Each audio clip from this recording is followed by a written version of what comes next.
সকালে ঘুম থেকে ওঠার পর যখন বিছানায় আমরা থাকি তখন হাত পাগুলো কেমন জড়সড় হয়ে থাকে না, যেন মনে হয় কিছুই ঠিকঠাক চলছে না, সব যেন কেমন স্টিফ হয়ে আছে।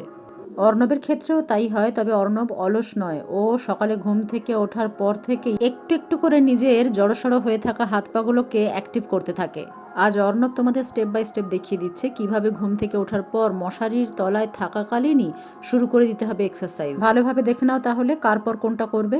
সবার প্রথমে ঘুষি মারাটা অভ্যাস করে নাও।